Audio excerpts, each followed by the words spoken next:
Bigfoot Fun Park in Branson, Missouri is known for two things: the Bigfoot Discovery Expedition and the Bigfoot Action Tower. In this video, I will be reviewing the latter, as it's one of the best thrill rides in all of Branson. Located directly off the Branson Parkway, the Bigfoot Action Tower dominates the skyline. This is a 200-foot or 61-meter tall tower containing not one, but two thrill rides. Both were designed by Stan Checketts and built by Soaring Eagle. You have the Gravity Bomb Drop Tower, and you also have the Super Sling Saddle Launch Ride. You have the option to pay per ride, or you can purchase an unlimited wristband for the Bigfoot Action Tower. It costs $13 per ride on Gravity Bomb, $21 per ride in the Super Sling, or $25 for an unlimited option. For me, it was a no-brainer. The unlimited option was clearly the best value. You break even if you ride both rides once, and if you're like me, you will want to try each one multiple times. Typically, Bigfoot Fun Park is open late. They don't have a set closing time, but they're usually one of the last places to close on the entire strip.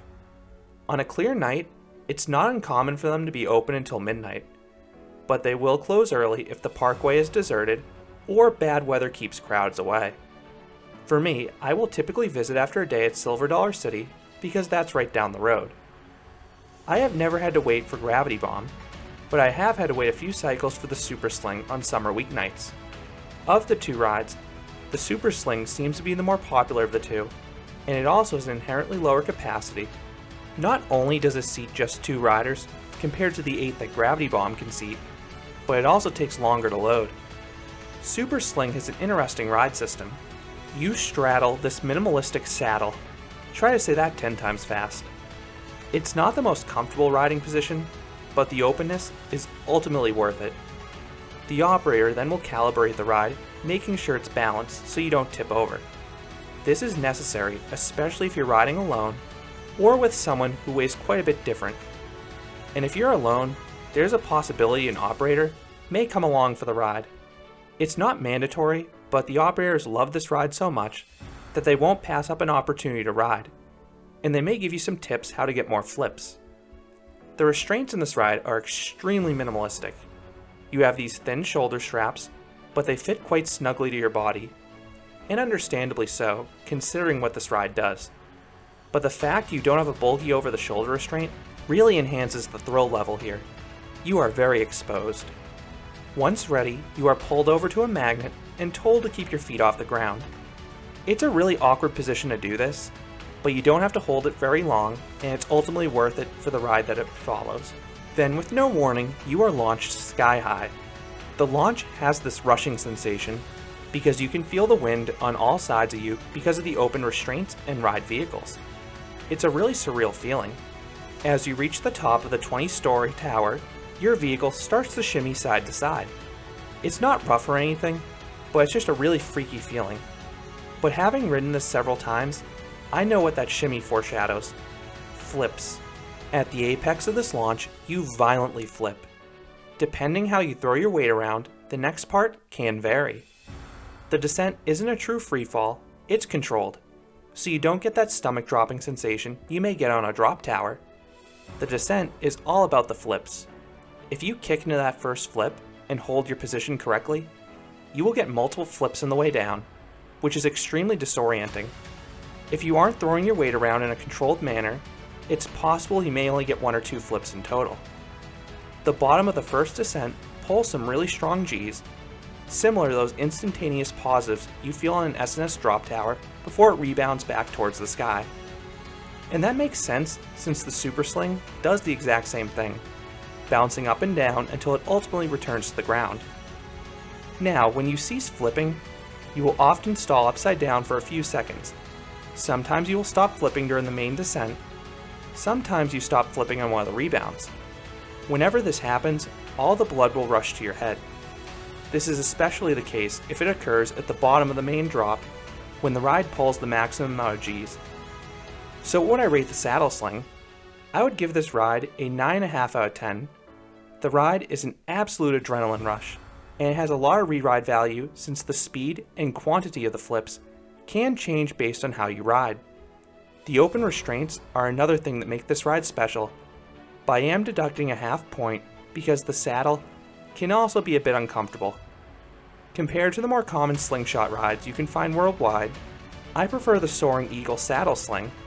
The launch seems to have more oomph to it, and you get way more flips because the rider is better able to influence them. Now what about the gravity bomb? Like the Super Sling, this ride is enhanced by its minimalistic restraint system. You have just a seatbelt over your lap, but it is a very tight one. This will prevent you from getting any airtime you may get on other drop towers, but the openness gives you a completely different feeling. Your entire upper body is free to do whatever you please.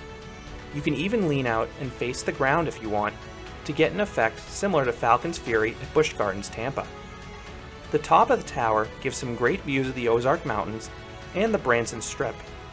Theoretically, you can get the same view in Super Sling, but you barely have any time to take it in, especially since you're flipping when you're at the highest point on that ride. On Gravity Bomb, you not only have time to take in the view in the ascent, but you're also held up there for a bit. And just note, you probably won't see the mountains if you ride this at night, so for that reason the view is better during the day. But this one does have a major negative before the drop. One of my biggest pet peeves on any drop tower is if the moment before you drop is spoiled. Not knowing exactly when the drop will occur is one of the biggest thrills of any drop tower. That is why I hate it when there's a countdown. I know it builds the anticipation further for some, but for me it's like spoiling a movie. On this version, there isn't a countdown per se, but there is a preset recording. You hear this screechy Bigfoot scream, and then you drop.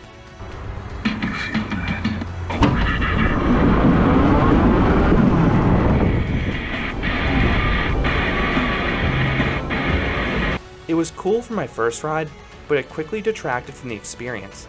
The drop itself is powerful though. It's absolutely gut-wrenching, and among the more forceful drops of any drop tower. I didn't quite lose my stomach as consistently, since I was mentally prepared when the drop would occur, but it was still a rush. So what would I rate Gravity Bomb? I would give this drop tower an 8 out of 10. It is a lot of fun, especially if you've never been on one of these Soaring Eagle drop towers. This one has a great view, but this one does lose a point compared to the one I previously reviewed in Skyfall on Myrtle Beach, because this drop is spoiled by the aforementioned audio recording.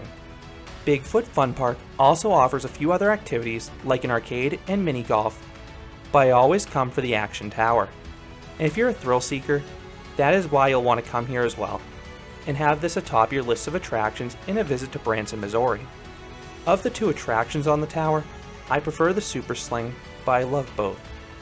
So those are my thoughts on the Super Sling and the Gravity Bomb, two of the best attractions in all of Branson. What are your thoughts on these rides? Have you ridden them? Or have you been on similar rides elsewhere? I would love to know down in the comments. If you enjoyed this review, I'd appreciate if you gave this video a like, and you considered subscribing, because there'll be a lot more roller coaster and amusement park videos here at Canopy Coaster. Thanks for watching.